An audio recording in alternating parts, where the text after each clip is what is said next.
आज का दिन अति महत्वपूर्ण है क्योंकि यह भारत के स्वतंत्रता दिवस की 75वीं वर्षगांठ है एवं श्री अरविंद का 194वां जन्म दिवस है।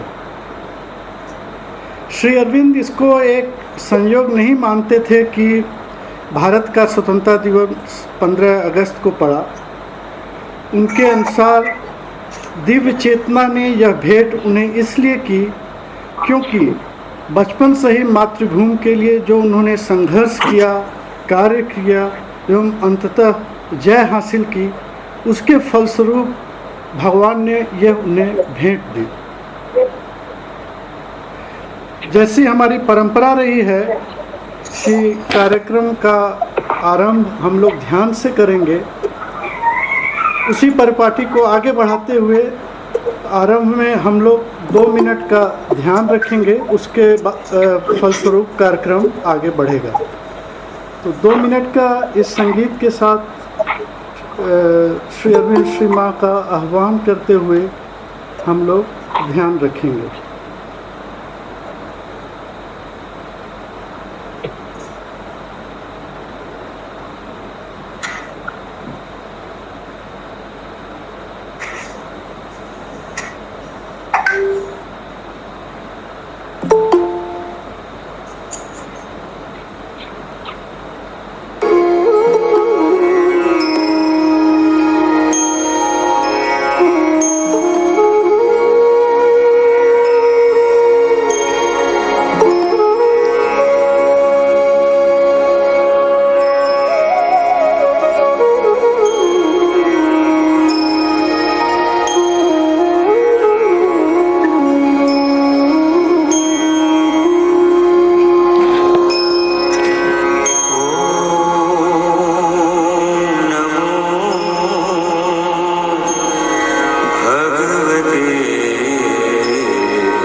प्रिय मित्रों, डॉक्टर जेपी सिंह जी हम लोगों से ऑनलाइन जुड़े हैं। वे सुल्तानपुर से संबंधित हैं और जैसा कि आप लोगों को पता है कि डॉक्टर जेपी सिंह जी हृदय रोग के विशेषज्ञ हैं, परंतु दिव्य कार्य में वे सदैव तत्पर रहते हैं और उसके लिए हमेशा उनके पास समय है।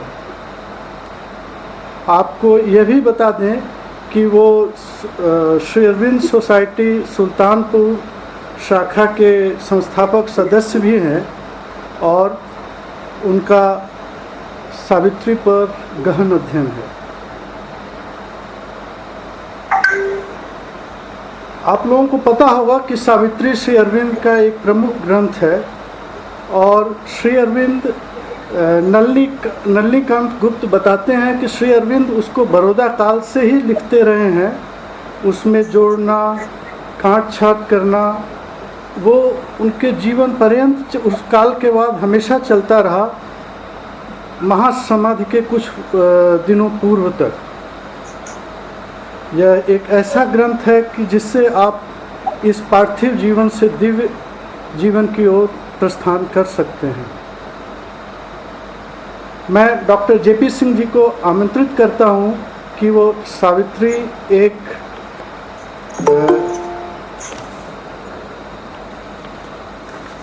परिचय पर अपनी वार्ता आरंभ करें। Doctor JP Singh ji.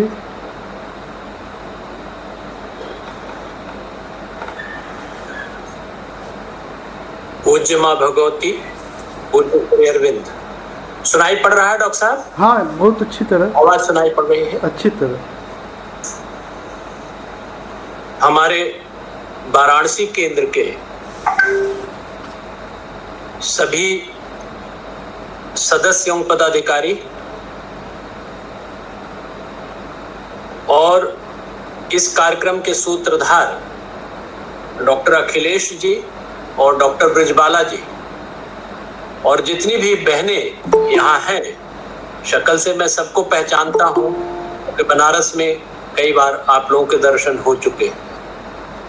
आप सबको नमन करते हुए माँ के चरणों में विनम्र निवेदन करते हुए आज कार्यक्रम की हम शुरुआत करते हैं।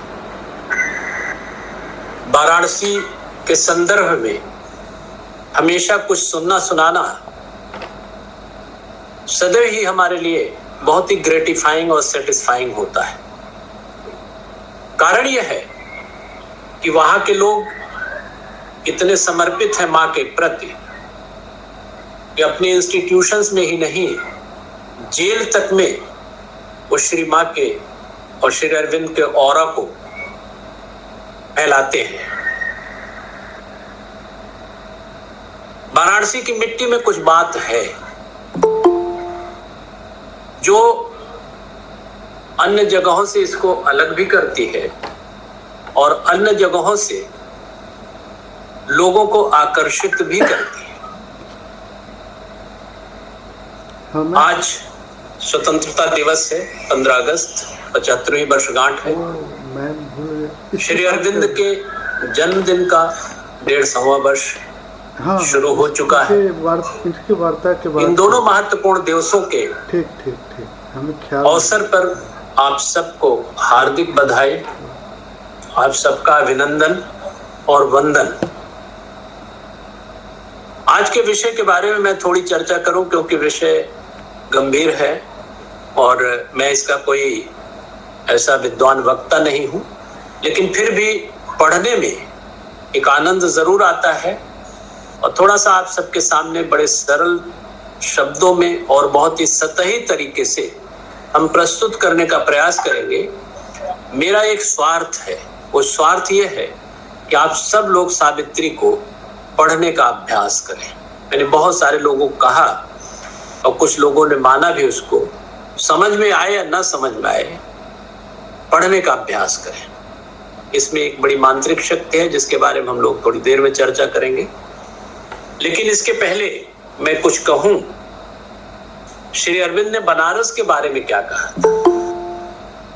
जो मुझको एक जगह पढ़ने को मिला, आप में से बहुत सारे लोगों ने पढ़ा भी होगा या सुनना भी होगा।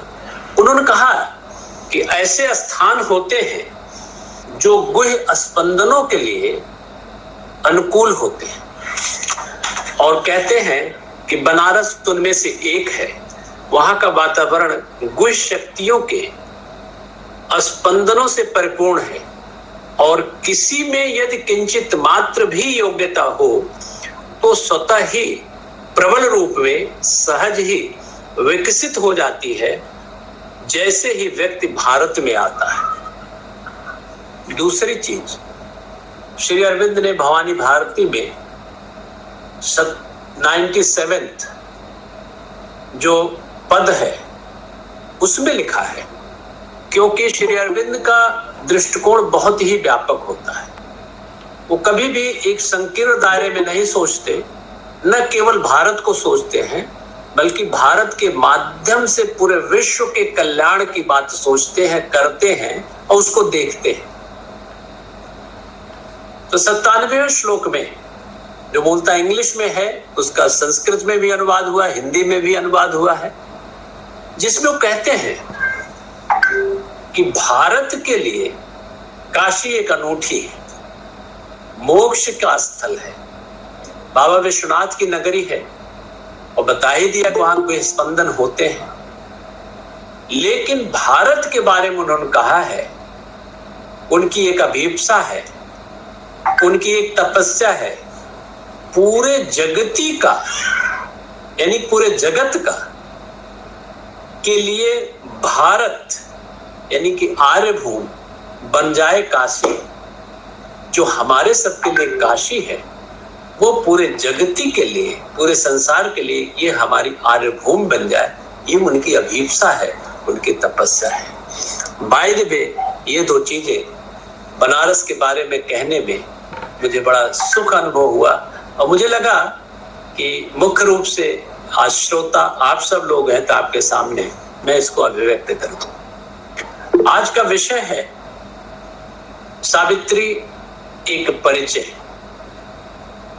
आप सब विद्वान हैं, खास करके मैं जब विद्वानों की सभा में बैठता हूं या सुनता हूं तो मुझे थोड़ा संकोच भी होता है, लेकिन फिर भी मां से जुड़ा हुआ हूं। अगर कुछ गलतियां भी होंगी तो मां भी उसको क्षमा करेगा, आप भी क्षमा करेंगे। सब लोग प्रोफेसर्स हैं, यहाँ पे रीडर हैं, सब लोग बड़े विद्वान लोग हैं। ये सावित्री को लिखने की जरूरत क्यों पड़ी? आप देखें, आर्य के माध्यम से लाइफ डिवाइन इतना बड़ा ग्रंथ पूरा हो चुका था, जिसमें अतिमानस के बारे में उन्होंने सब कुछ समझा दिया था। ह्यूमन साइकिल और आइडियल ह्यूमैनिटी के बारे में श्री अरविंद ने मानव जाति के भविष्य की संभावनाओं को हमारे सामने रख दिया था। सिंथेसिस ऑफ योगा, योग समन्वय में उन्होंने पूरा योग भर दिया था। अब बचा क्या? लेकिन सावित्री कहती है मैं भी आऊं। तो ये तार्किक मन की एक तर्कणा है। ये सोचता है ऐसा क्यों लिखा, वो क्यों लिखा, कैसे लिखा, वो तो वो जाने। लेकिन by virtue of common sense हम लोग सोचते हैं कि ये सब देने के बाद भी सावित्री की जरूरत क्यों पड़ी। यहां पे मैं आपसे निवेदन करूं कि महर्षि वेदव्यास जब 17 पुराण लिख चुके तो नारद जी उनसे मिले। आप नारद जानते हैं, उनका जिक्र इसमें भी आया है सावित्री में। ही इज डिवाइन मैसेंजर, और उनका कार्य जो होता है, उनकी वाणी जो होती है, एक समष्टिगत योजना के तहत होती है।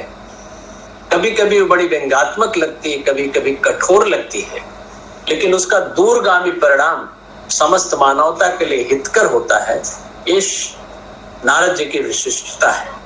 डिवाइन डेमी गॉड है और वो डिवाइन मैसेंजर है।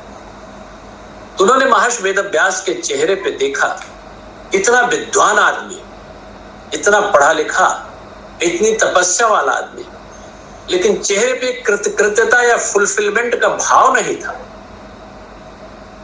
तो नारद ने खुद ही कहा कि वेद व्यास जी, इतने बड़े विद्वान हो करके आपको किस चीज की कमी नजर आ रही है? जो हम चेहरे पे जो रियल एक खुशी होती है, एक फुलफिलमेंट का भाव होता है, वो नहीं है। तो वेद व्यास जी ने कहा, नारद जी आपने ठीक पहचाना, मैं भी कुछ ऐसा सोचता कि वो जो आनंद एक सुख होना चाहिए वो नहीं है।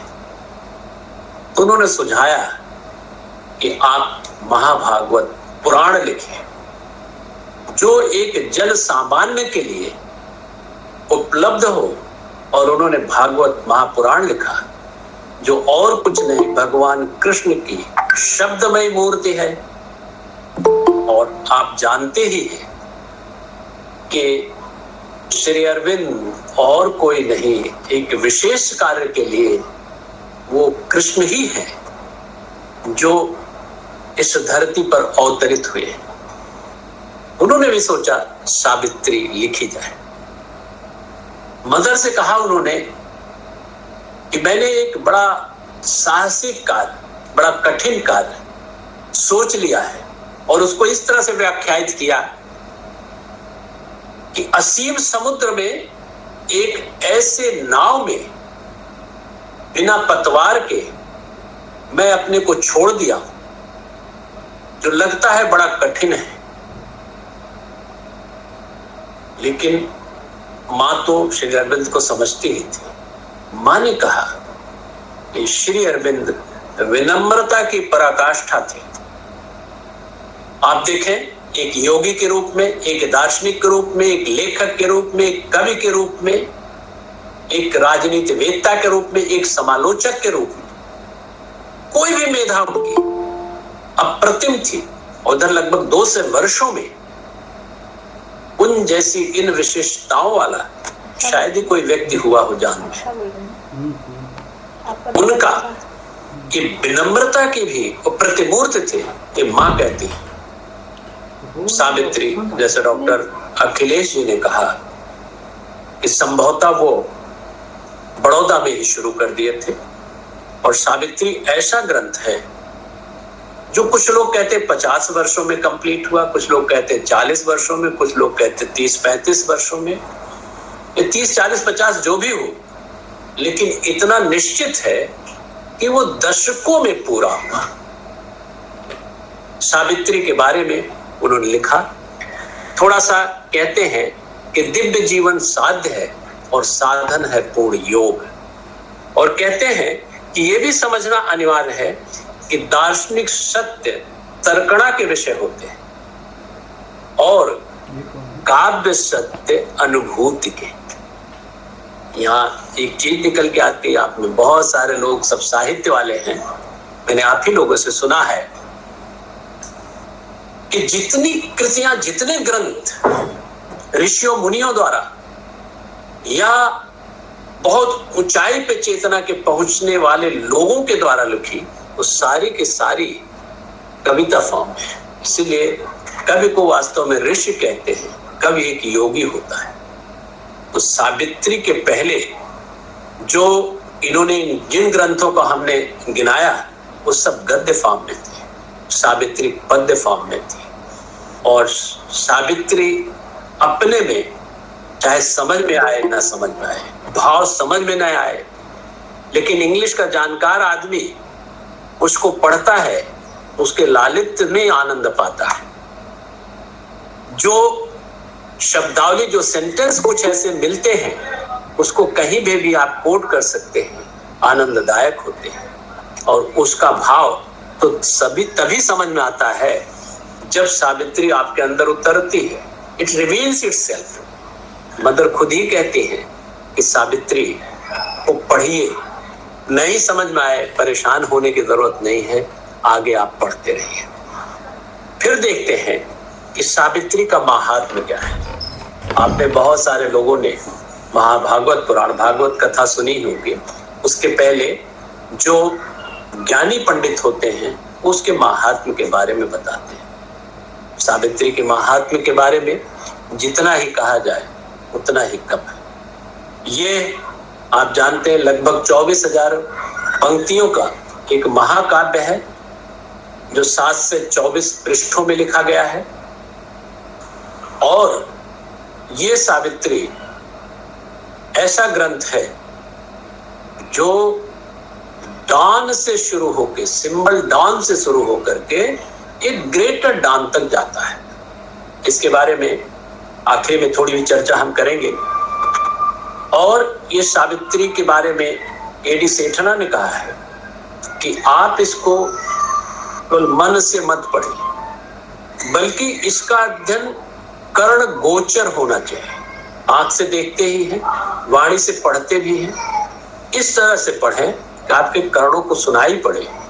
और ये ग्रंथ इस तरह से आप अध्ययन करें कि ध्यान से एकाग्र होकर के नीरवता की अवस्था में, और 3-4 पेज से ज्यादा न पढ़ें, या जब तक आप इसमें आनंद आए तब तक ही पढ़िए।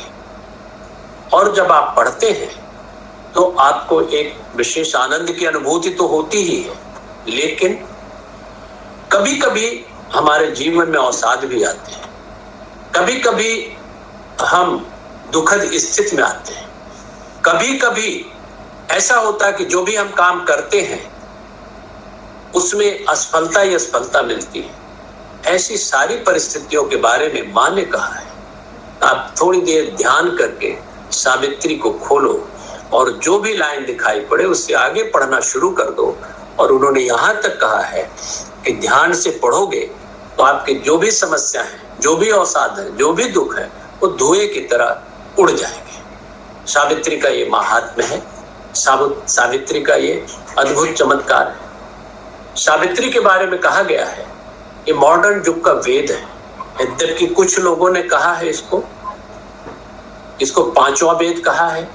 4 वेद आप जानते, 5वां वेद इसको कहा है। कुछ लोगों ने 7वां वेद भी कहा है। लेकिन चाहे 5वां हो 7वां हो, कोई कंट्रोवर्सी की बात में नहीं पढ़नी चाहिए, लेकिन निश्चित रूप से ये मॉडर्न युग का वेद है। और इसके लिए श्री अरविंद ने जो लिखा है वो कोई मानसिक कल्पना नहीं है, कोई तर्कड़ा नहीं है, बल्कि ये 40-50 वर्षों के जो उनकी अनुभूतियां हैं, मां की अनुभूतियां हैं, ये सत्यवान और सावित्री की साधना है। जो उन्होंने अनुभव किया है वो इनकी भी साधना है, वो सावित्री में इन्होंने भरा हुआ है। इतना ही नहीं, सावित्री के बारे में कहते हैं इसकी एक एक पंक्ति में एक मांत्रिक शक्ति है। इस भाव से इसे पढ़ना चाहिए। फिर आगे कहते हैं कि सावित्री में असाधारण शक्ति तो है ही। अब ये थोड़ा महात्म को एक हम स्पर्श करते हुए आगे हम बढ़ते हैं। इसका बेसिकली जो प्रसंग आया है महाभारत के आरण्यक पर्व या वन पर्व में आया है। वहां पे कुछ कथा इस तरह से होती है कि जब द्रौपदी का चीरहरण के बाद युधिष्ठिर का विलाप शांत हुआ, तकलीफ उनकी दूर हुई, तो उन्होंने मार्कंडेय जी से पूछा कि क्या आपने द्रौपदी जैसी किसी स्त्री जो ऐसी पतिव्रता हो देखी या सुनी है? तो उस समय मार्कंडेय जी ने सावित्री की कथा सुनाई। और सावित्री की कथा, पूरा सावित्री और सत्यवान का प्रसंग वहां अध्याय 277 से लेकर के 283 में चलता है। और वहां पे सिंपल तरीके से उन्होंने कहा है कि अश्वपति एक राजा थे जो बड़े समृद्ध राजा थे, लेकिन उन्हें संतान थे। उन्होंने तपस्या करके ये वर प्राप्त किया, उनको सावित्री के रूप में एक संतान मिली। बाद में उन्होंने उसके विवाह के परेशान थे, लेकिन अंत में उन्होंने सावित्री को ही निर्णय दिया कि आप जाओ अपने हिसाब से वर चुन लो। सारी व्यवस्था के साथ सावित्री जाती है और वहां पे वो सत्यवान को वरण करती है। मैं बहुत संक्षेप में इसको बताऊंगा क्योंकि जो श्री अरविंद ने लिखा है वो थोड़ा अलग किस्म का है। वहां पे जब सावित्री ने सत्यवान का वरण किया। और सत्यवान आप जानते हैं दुम्नसेन के पुत्र थे, जो अंधे राजा थे, उनका राजपाट भी चला गया था, एग्जाइल जीवन व्यतीत कर रहे, निर्वासित जीवन व्यतीत कर रहे थे। तो महाभारत के प्रसंग में ये लिखा है कि अश्वपति जो है वो जाते हैं दुम्नसेन के पास, और दुम्नसेन खुद इतने ब्रॉड माइंडेड हैं को कहते हैं कि आप हमारी परिस्थिति देख लो, लड़का जंगल में लकड़ी काटता है, हम अंधे हैं, तब भी आप शादी करना चाहते हैं। तो अश्वपति ने कहा कि इसने चुनाव किया है तो इसकी बात जो है स्वीकार होनी चाहिए। उन्होंने शादी किया। शादी करने के बाद फिर वही साल भर का दाम्पत्य जीवन उसको मिलता है, जो पता चल जाता है, और बाद में उनकी मृत्यु होती है। फिर यम देवता से संवाद होता है। वहां पे कहा गया है कि यम देवता से, मृत्यु के देवता से सावित्री अपनी वाक पटुता के जरिए उनको जो है धराशायी कर देती है और सत्यवान को जीवित करके और फिर चली आती है। ये कथा बड़े संक्षेप में मैंने बताई, जो 277 से 283 पृष्ठों में, वो अध्याय में वहां पे अंकित है। बेसिकली वो, जैसा मैंने बताया कि वो संस्कृत के श्लोकों में ही है, और उसका संस्कृत और हिंदी रूपांतर यहाँ पे स्थापित है, वो है। अब इसके बाद आते हैं कि सावित्री और सत्यवान का सावित्री में क्या वृतांत है, इसको जरा सा हम देखने की कोशिश करें। ये वृतांत ऐसा है कि सत्यवान और सावित्री का वृतांत टेल, मृत्यु को जीतने वाला दाम्पतिक प्रेम की एक कहानी के रूप में महाभारत में वर्णित है। लेकिन ये आख्यान लीजेंड, जैसा कि मानवीय वृत्तांत की अनेक विशेषताओं द्वारा दिखलाया गया है, वैदिक युग के अनेक मिथ्स में से एक है। फिर कहते हैं सत्यवान अपने भीतर भागवत सत्ता के भागवत सत्य को वहन करती हुई वो आत्मा है जो मृत्यु एवं अज्ञान की पकड़ के भीतर उतरी है। सावित्री है भागवत वाणी एवं अज्ञान सूर्य की पुत्री, परम सत्य की देवी, जो नीचे अवतरित होती है तथा उद्धार करने के लिए ही जन्मी है। अश्वपति अश्वों का अधिपति, उसका मानवीय पिता स्वामी है तपस्या का, आध्यात्मिक उद्यम की उस संकेंद्रित ऊर्जा का जो मर्त्य से अमर्त्य स्तरों की ओर उठाने में हमारी सहायता करती है। दुम्नसेन देदीप्यमान सेनाओं का अधिपति, सत्यवान का पिता, यहाँ पतित होकर के दृष्टिहीन हुआ भागवत मन है, जिसने अंतर्दृष्टि के अपने स्वर्गिक साम्राज्य को तथा इस छत के द्वारा अपने यशस्वी साम्राज्य को भी खो दिया है। तथापि ये रूपक कथा मात्र नहीं है, इसके चरित्र मूर्तिमान गुण नहीं है, बल्कि वह हैं उन जीवंत और चेतन शक्तियों के देहधारी या प्रकट रूप जिनके साथ हमारा प्रत्यक्ष संपर्क हो सकता है। ये शक्तियां मनुष्य की सहायता करने के लिए उसको नश्वर अवस्था से अनश्वर चेतना एवं जीवन की ओर मार्ग दिखाने के लिए मानव शरीर भी धारण करते हैं। ये श्री अरविंद ने इसके बारे में कहा है। अब आप देखें कि ये महाभारत का प्रसंग है और सावित्री और सत्यवान का वृतांत है। अब हम इसमें देखते हैं सावित्री के पात्रों के बारे में थोड़ा थोड़ा हम स्पर्श करते हैं। सावित्री के पात्र में सावित्री जो है, ऐसा जो सावित्री महाकाव्य में है, वो निश्चित रूप से अश्वपति की पुत्री है। लेकिन अश्वपति जो है वो कोई वैयक्तिक उद्देश्य को लेकर के ये साधना नहीं करते। अश्वपति पूरी मानव जाति के एक प्रतिनिधि के रूप में है, और सावित्री जैसी देवी को पुत्री के रूप में वो एक अभिप्सा करते हैं। वो इसलिए कि पार्थिव जीवन को दिव्य जीवन में परिवर्तित करना है, रूपांतरित करना है। और सावित्री में आपने पढ़ा है कि ये वर्ड्स डिजायर कंपेल्ड हर मॉर्टल बर्थ। ध्यान रहे, सावित्री का बर्थ इमॉर्टल बर्थ भी दो तरह के होते हैं, इमॉर्टल मॉर्टल। अन्य लोकों में जो बर्थ होता है, व्यक्त होती है, वो इमॉर्टल होते हैं, लेकिन ये पार्थिव जगत का जो बर्थ होता है ये मॉर्टल होता है।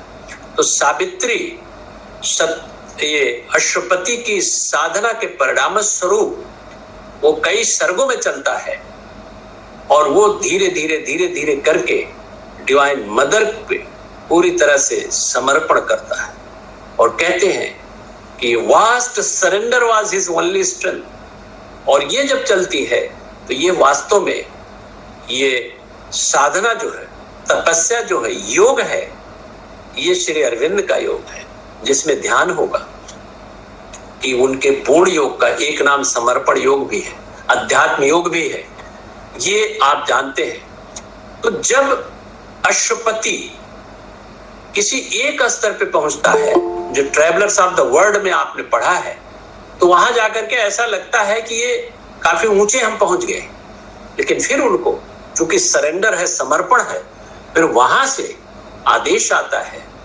कि नहीं, this is not the ultimate, आप आगे बढ़ो। फिर दूसरे लोक में, तीसरे लोक में जा करके अंततोगत्वा वो डिवाइन मदर के चरणों में पड़ता है और वहां से डिवाइन मदर वो कहती है कि नहीं ठीक है। पहले उनको भी वो कहती हैं कि आपने बहुत कुछ कर लिया, अब आपको क्या करने की जरूरत, लेकिन कहते हैं कि नहीं, हम पूरी मानवता के लिए आए।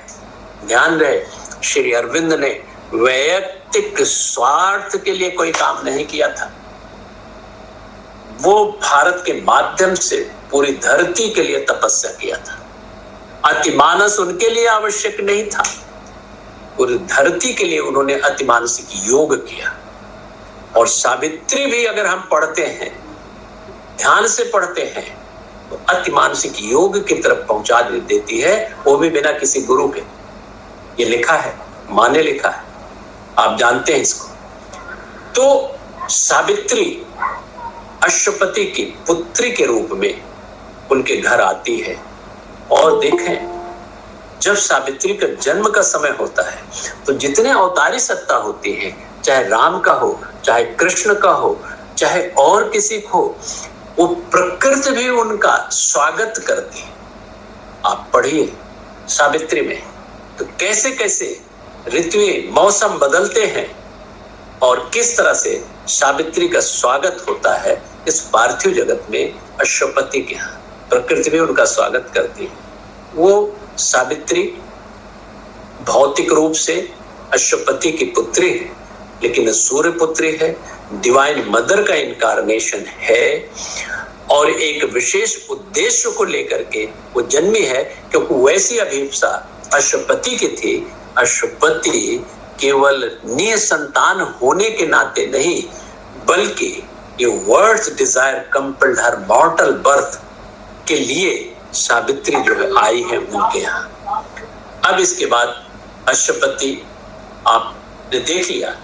अश्वपति जैसे हार्स पावर, हम लोग बल, साइंस के विद्यार्थी हैं, हार्स पावर कहते हैं।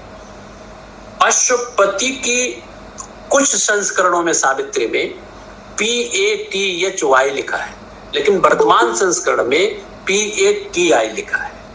और MP पंडित की बड़ी प्रामाणिक कमेंट्री जो है उसमें PATHY लिखा है। जो लोग पढ़ते हैं इसको देखते होंगे, ध्यान देते होंगे। पैथी, अश्वपैथी या पथी, इसका बहुत सारे विद्वान जो वो करते हैं, व्याख्या करते हैं कि एक सिस्टम ऑफ योगा है, जैसे एलोपैथी, होम्योपैथी एक सिस्टम ऑफ मेडिसिन है। ठीक उसी तरह से अश्वपति की साधना भी एक प्रणाली है, जिसमें मैंने निवेदन किया कि समर्पण इसका मुख्य एक अवयव है, मुख्य कंपोनेंट है, या सबसे महत्वपूर्ण कंपोनेंट जो है वो समर्पण है। तो अश्वपैथी और अश्वपति के बारे में ये थोड़ा सा समझ लें। अब इसके बाद आता है अगला, आते हैं सत्यवान। सत्यवान अपने अंदर एक आत्मा के सत्य को छिपाए हुए है, लेकिन अज्ञान और मृत्यु की पकड़ में आ गया है। सत्यवान द्विमत सेन का पुत्र है दुमेसेन एक एग्जाइल राजा है जो मन से भी गड़बड़ हो गए हैं और उसकी वजह से जो उनका भौतिक साम्राज्य है वो भी चला गया है, लेकिन फिर भी उनके सत्यवान जैसे संतान आती है। सत्यवान भले वो लकड़ी काट करके अपने माता पिता का भरण पोषण करता है, लेकिन सत्यवान ऐसा सच अपने में बहुत ही खूबसूरत, ऋषि वाला और बहुत ही नॉलेजेबल पर्सन है। और ध्यान रहे कि किसी एक पात्र का वर्णन एक नाम से सावित्री में कहीं नहीं है। सत्यवान ही नाम का एक चैप्टर है जो पूरी सावित्री में है। सावित्री के लिए अलग से कोई चैप्टर नहीं, अश्वपति के लिए कोई चैप्टर अलग से नहीं है, नारद के लिए कोई नहीं है, लेकिन सत्यवान नाम से एक चैप्टर है जो केवल सत्यवान के बारे में बताता है। डेस्टिन्ड मीटिंग प्लेस है, सावित्री एंड सत्यवान है, लेकिन सत्यवान अकेला सत्यवान। थोड़ा सा मुझे बड़ी उसकी बहुत अच्छी लाइनें लगी। हम थोड़ा सा इसको देखते हैं, पढ़ते हैं कि सावित्री में सत्यवान का वर्णन कितनी खूबसूरती से अश्वपति ने किया है।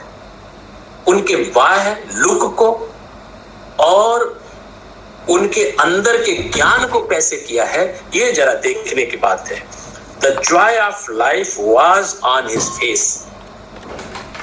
एक विपरीत परिस्थितियों में रहते हुए भी जीवन के मर्म को शायद उसने समझा है, इसलिए वो लाइफ का जो जॉय होता है उसके चेहरे पे चमकता है।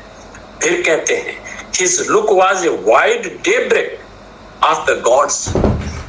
देवताओं का लुक था और his head was youthful rishis touched with life. उसका जो चेहरा था यूथफुल, ऋषि वाला चेहरा था। और his body was lovers and kings. शरीर उनका एक लवर, प्रेमी का था, एक राजा का था, लेकिन भौतिक रूप से वो लकड़हारा था, लकड़ी काटने वाला था। ये तो उसकी बाह जो है अभिव्यक्ति उन्होंने बताई, लेकिन उसके ज्ञान के बारे में क्या कहते हैं, जरा बड़ी प्यारी लाइन है। एक ही लाइन हम लोगों को बताती है कि सावित्री कितनी खूबसूरत महाकाव्य है। A Veda knower of unwritten book, मैं रिपीट करता हूं, A Veda knower of unwritten book. वेद आप जानते हैं, आप सब तो विद्वान आदमी हैं। वेद कोई पुस्तक का नाम नहीं, वेद विद धातु से बना, जिसका मतलब ही ज्ञान होता है। ज्ञान कैसे आया? कहते हैं ये उनको प्राप्त हुआ, ऐसे ऋषियों को प्राप्त हुआ जो योग में निष्णात थे और शब्द का स्वामी उनमें शब्द उड़ेलता था। इसी को तो श्रुति कहते हैं, जो वेद है। कालांतर में शिष्यों द्वारा एक पीढ़ी से दूसरी पीढ़ी द्वारा वो ट्रांसमिट हुई, जिसको स्मृत कहते हैं, याददाश्त के आधार पे आगे बढ़ी। बाद में भले वेद व्यास जी ने उसको लिपिबद्ध किया। तो कहते हैं कि ये नॉलेज जो सत्यवान को था वो बुकिश नॉलेज नहीं था, बल्कि वेदा नोअर ऑफ अनरिटन बुक, वो जो नॉलेज था, वो ज्ञान था, उसका अनुभूत ज्ञान था। वेदा नोअर ऑफ अनरिटन बुक, ये विशिष्टता है। पूरे पेज का पेज 3 से 93 में उसकी विशेषता बतलाई है, लेकिन ये 3, 4, 5 लाइनें बड़ी खूबसूरत लगती हैं। तो ये अश्वपति के बारे में बताया गया। और जब सावित्री जाती है, अश्वपति को सावित्री के बारे में एक ऐसा अनुभव होता है बिना बोले ही कि मेरे जीवन में जो इस पृथ्वी को और स्वर्ग को जोड़ने की एक रास्ता है, वो लगता है आपके आने से हो जाएगा। बिना बोले बता दिया। ये जो है एक अनुभव की बात थी, एक रियलाइजेशन की बात, एक्सपीरियंस नहीं, रियलाइजेशन की बात थी।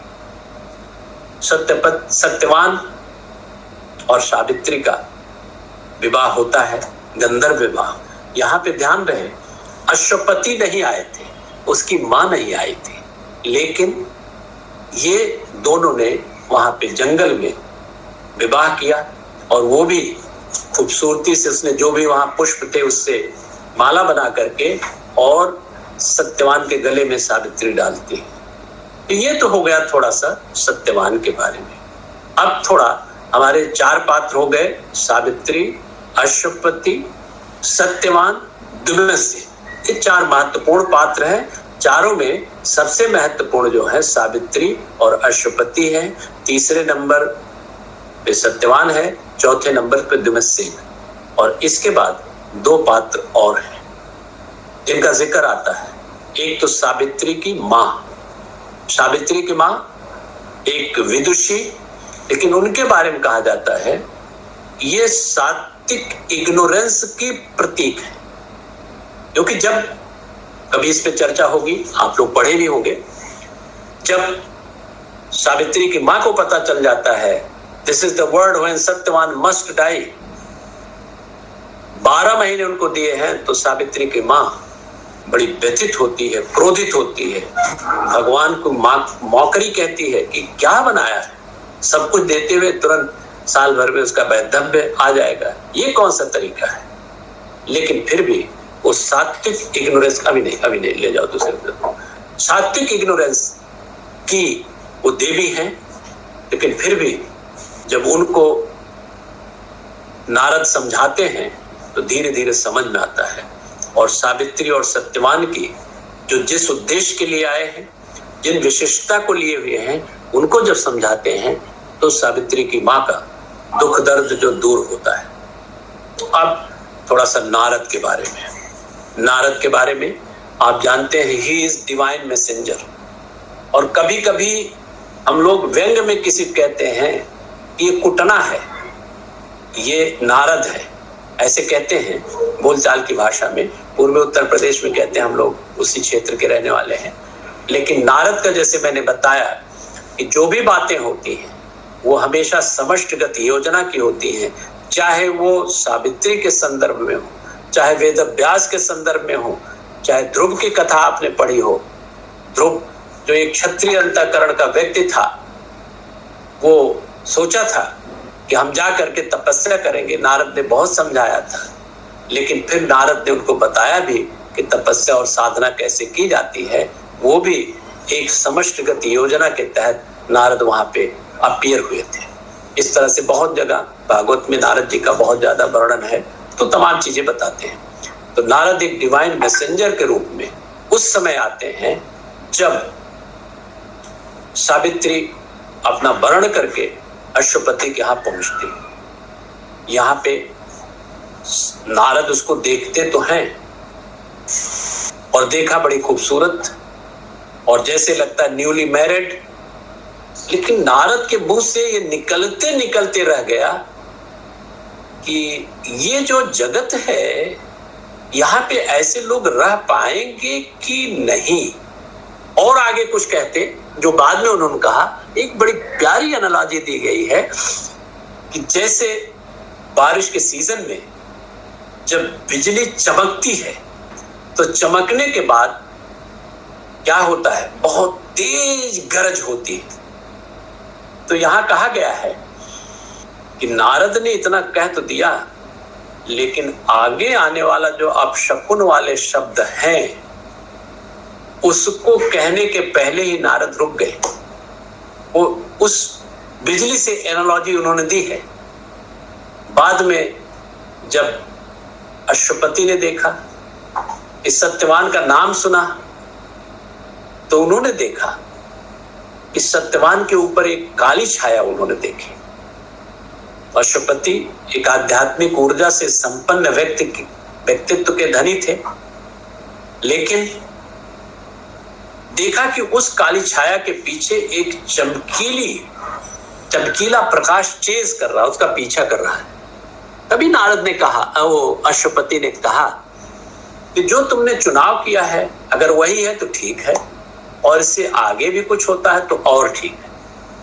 क्योंकि अश्वपति को भी अंदाजा था, वो आध्यात्मिक ऊर्जा से संपन्न व्यक्तित्व के राजा थे। बाद में फिर नारद का, सावित्री की मां का, फिर अश्वपति और नारद का प्रसंग चलता है। वे ऑफ फेट और प्रॉब्लम ऑफ पेन। फिर फेट क्या होती है, संक्षेप में जो आपने कर्म किए हैं उसके जो परिस्थितियां पैदा की है वो फेट हो गया। लेकिन वो फेट किसी का कोई भी हो सकता है, उस पर हमारा कोई वश नहीं है। लेकिन फेट को कैसे फेस किया जाए ये हमारे वश में। चूंकि सावित्री अपने शक्ति को जानती थी, अपनी डिविनिटी को जानती थी, और बुक ऑफ योगा में उसने अपने को पूरी तरह से एक मैच्योर कर लिया था। वो समझ रही थी कि हम मृत्यु अगर आएगी सत्यवान की, तो मैं जानती हूं कि मृत्यु को फेस कैसे किया जाता है। That is what we call purushartha, self effort. बड़ा प्यारा वो है कि भाग्य और पुरुषार्थ क्या होते हैं, ये कभी एक ही दिन में या 2 दिन में कभी इस पे चर्चा हो सकती है। लेकिन ये सब चीजें हुई और सावित्री को कहा कि she is one of the master builder. अब आप देखें, ये उन्होंने कहा कि मास्टर बिल्डर है, इसलिए सावित्री की मां, इसके और फेट के बीच में तुम मत आओ, ये अकेले ही पर्याप्त है, आप इसमें कुछ कर नहीं सकते। फिर सावित्री जाती है, अपने घर जाती है, वहां पे सास ससुर की सेवा करती है। सेवा करते करते उसे तो मालूम हो गया था कि ये दिन अब आने वाला है। एक मानवीय विचार होता है कि पहले से उसको मालूम हो गया था, this is the day when Satyavan must die. वो दुखी भी होती थी, लेकिन जैसे उसके अंतरात्मा की आवाज जो उसको बताती थी कि अगर तुम ऐसा सोचती हो तो कल जब तुम जागृत होगी, when you are awakened, what will you think? इसलिए इसको छोड़ो। धीरे धीरे उनके अंदर की तमाम नेगेटिविटीज निकलती है। वो भी समर्पण था। श्री अरविंद ने अपने समर्पण योग में लिखा है, जब आप समर्पण करते हैं तो आपके अंदर से तमाम दिक्कतें, नेगेटिविटीज, एडवर्सरीज सब निकलती है। उस समय बहुत संभलने की जरूरत होती है। सावित्री भी जब सोल को प्राप्त कर लिया, उसके बाद भी नेगेटिविटीज उसको आती, तुम क्या समझती हो अपने को।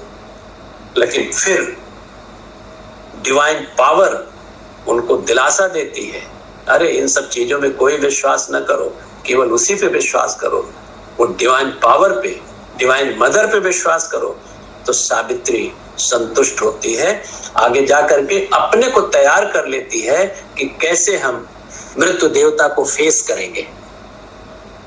आगे वो भी समय आ गया, मृत्यु देवता से, यमराज से उनका संवाद होता है, जो कई कैंटोज में चलता है। लेकिन एक चीज जो महत्वपूर्ण है, जो सावित्री जिसके इर्द गिर्द घूमती है, that is divine love. Love में वो शक्ति होती है जो अंत में वो सत्यवान को जिंदा करती है और यम देवता को भी कहती है कि आप भी उसी के मुखौटे हैं। अभी जब तक ये जगत इग्नोरेंस में है, जब तक इन परिस्थितियों, जब तक इस आवरण में है, तब तक आपकी आवश्यकता है। लेकिन आपकी इसके बाद आवश्यकता नहीं रहेगी। इसीलिए श्री अरविंद के योग में होता है कि birth at will and death at will, यानी कि जब अतिमानस का एक अवतरण हो जाएगा, अतिमानस की तरफ हम उन्मुख हो जाएंगे, अतिमानस हमारे में प्रवेश कर जाएगा, अतिमानस का वातावरण हो जाएगा, तब हमारे लिए मृत्यु जो है कोई भय की चीज नहीं रहती। तब उस समय हम जब चाहे शरीर छोड़ सकते हैं, जब चाहे शरीर धारण कर सकते हैं। That is what we call birth at will and death at will.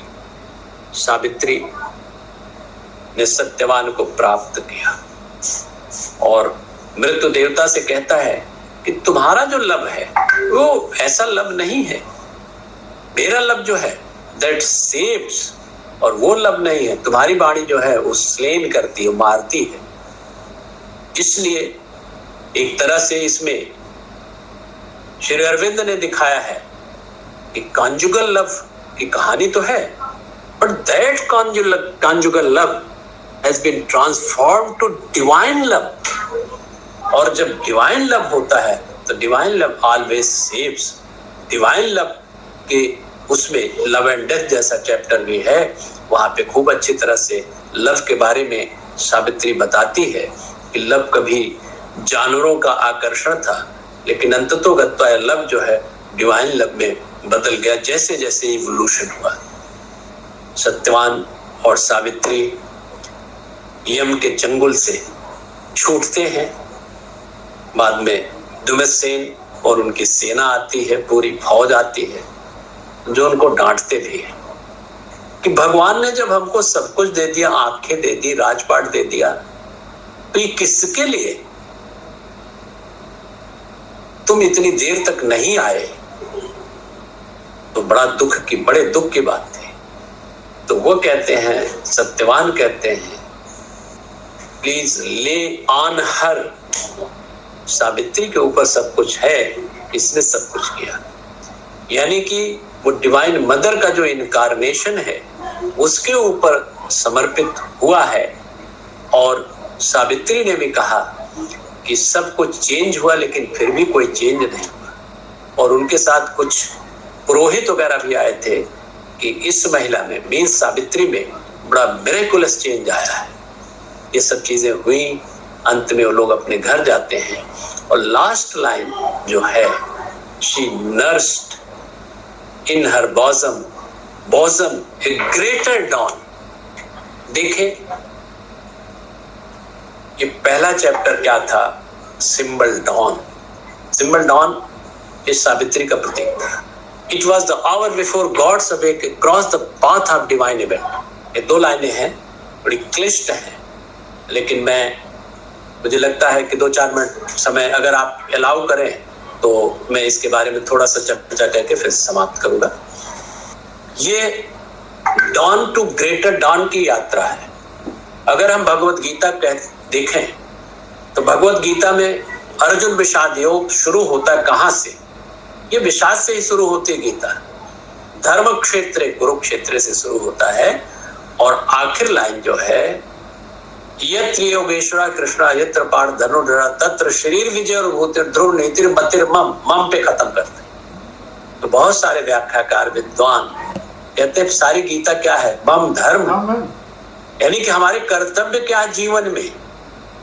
वो जीवन को से भागने की बात नहीं कहते, लेकिन जो परिस्थितियां हैं उनको अपनी वासनाओं को दूर करने के लिए, पर्ज करने के लिए आपको करना चाहिए। इससे जो है एक मन की जो निर्मलता आती है।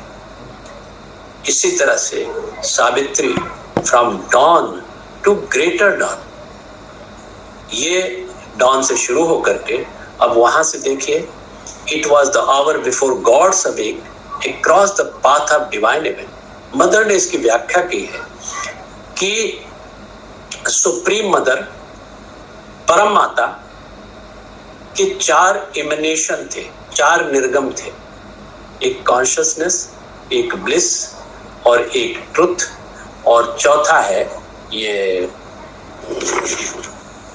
अभी मैं बता देता हूं। हाँ, चौथा है जीवन।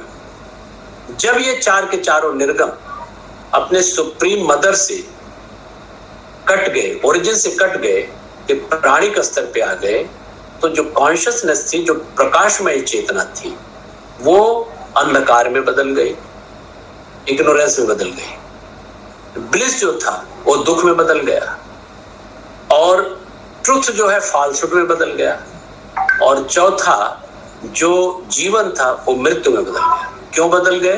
क्योंकि अपने ओरिजिन से कट गए हैं।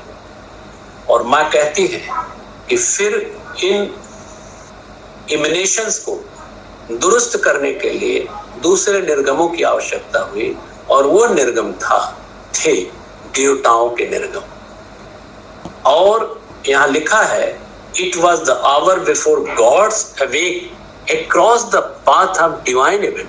डिवाइन इवेंट ध्यान दे, सावित्री में एक कैपिटल से लिखा, एक ये भी आध्यात्मिक जर्नी की तरफ, लेकिन कहां से शुरू कर रहे हैं? अंधकार से शुरू हो रहा है। और उसके पहले जो देवता लोग थे, ये बड़े वो थे, जागृत अवस्था में नहीं थे, देवता जबकि कभी सोते नहीं, इसके बारे में कहा जाता है। वो ट्रांस की अवस्था में थे और ट्रांस की अवस्था से अब जागृत की अवस्था में, क्योंकि देवताओं को कॉस्मिक फंक्शनरी कहा गया है, तो वहां से चलते हैं अंधकार से शुरू होकर के ग्रेटर डॉन, यानी कि मृत्यु पर विजय प्राप्त कर लिया है सावित्री ने। ये हमारे लिए एक बहुत बड़ा सबक है कि मृत्यु पर विजय संभव है, लेकिन इस शरीर में रहते हुए नहीं, उसके लिए दूसरा शरीर होगा जिसके लिए सैकड़ों हजारों वर्षों की जरूरत होगी, बशर्ते हम उनकी तरफ उन्मुख हो, माँ की तरफ उन्मुख हो, सरेंडर करें और अतिमानस की तरफ उन्मुख हो, तब वो अवस्था आ सकती है। उसकी संभावना को श्री माँ श्री अरविंद ने अभिव्यक्त किया है। खुद अपने शरीर को उन्होंने ट्रांसफॉर्म किया है, सेल्स को ट्रांसफॉर्म किया है। इसलिए ये शरीर तो छूटता है, लेकिन वो दूसरा शरीर है जो कभी इतना प्लास्टिक होगा, उस पर गोली भी मारी जाए उस पर कोई असर नहीं होगा। तो ये जो है ग्रेटर डॉन की यात्रा हुई। तो ये थोड़े में बड़े सतही तौर पे मैंने ये आपके सामने प्रस्तुत करने का प्रयास किया यथामति। अब मैं कितना इसमें सफल हुआ मैं तो नहीं कह सकता, लेकिन मेरी साधना जरूर हुई आप सब सुविज्ञ जनों के साथ। ऐसा मेरा सुनना सुनाना हो गया। आप सबको बहुत बहुत धन्यवाद। श्री अरविंद के जन्मदिन और स्वतंत्रता दिवस के इस वर्षगांठ पर आप सबको बहुत बहुत बधाई, बहुत बहुत धन्यवाद। इस अद्भुत वार्ता के लिए डॉक्टर साहब आपको बहुत बहुत धन्यवाद। अब मैं मंत्रोच्चारण के लिए आर्य महिला पीजी कॉलेज की एमए हिंदी की छात्रा प्रज्ञा चौबे को आमंत्रित करता हूं। प्रज्ञा चौबे।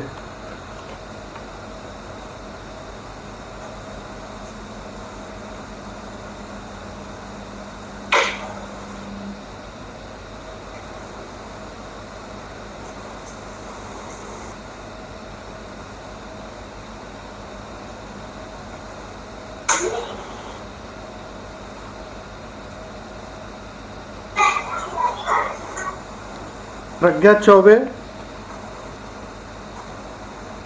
लग रहा है वो नहीं सुन पा रही हैं। अब मैं भजन के लिए आर्य महिला पीजी कॉलेज की छात्रा अनामिका तिवारी को आमंत्रित करता हूं। अनामिका तिवारी।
प्रज्ञा चौबे, क्या आप हमें सुन पा रही हैं? जी सर। तो मंत्रोच्चारण के लिए आप अपना आरंभ कर दें।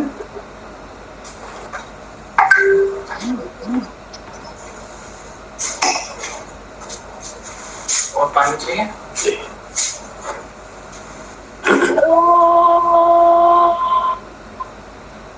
आनंदमयी चैतन्यमयी सत्यमयी परमे ओम आनंदमयी चैतन्यमयी सत्यमयी परमे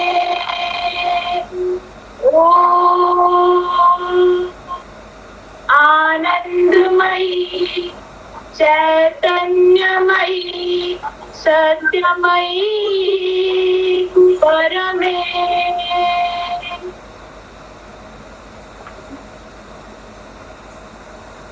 बहुत बहुत धन्यवाद।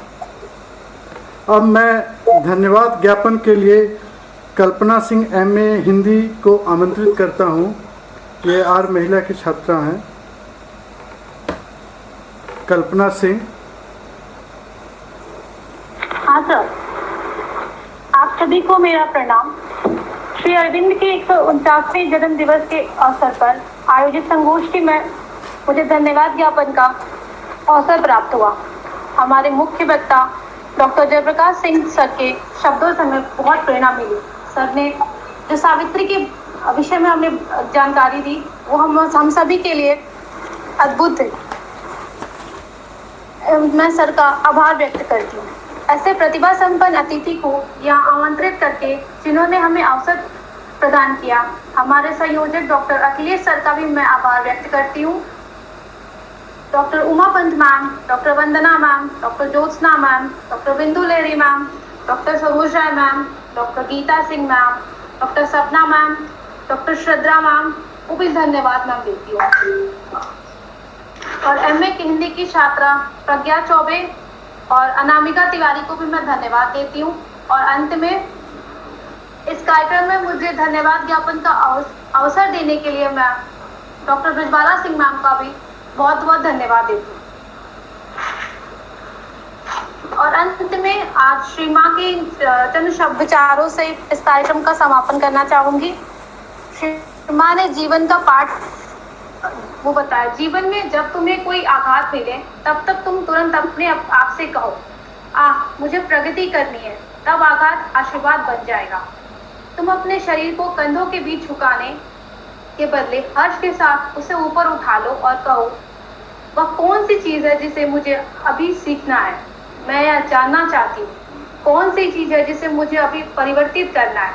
मैं उससे जानना चाहती हूँ, बस तुम्हें यही करना चाहिए। इसी के साथ धन्यवाद।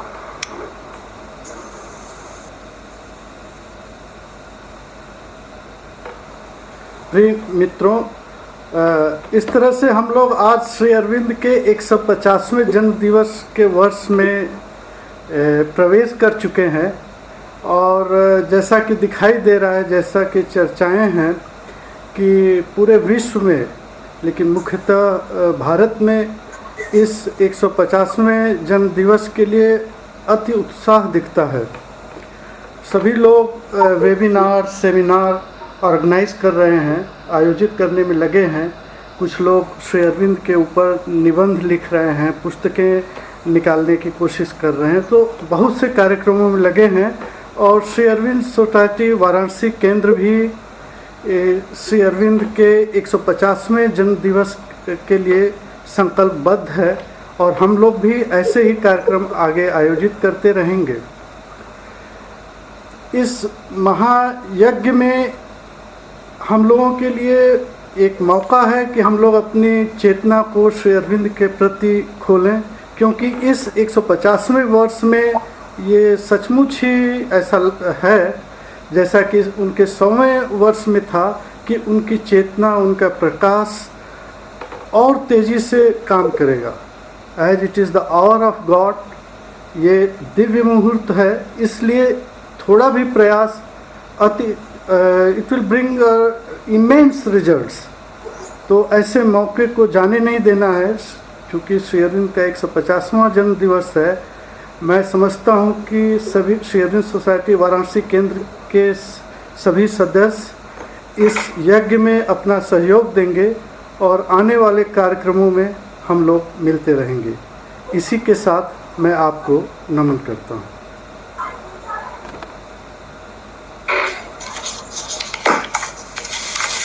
प्रणाम।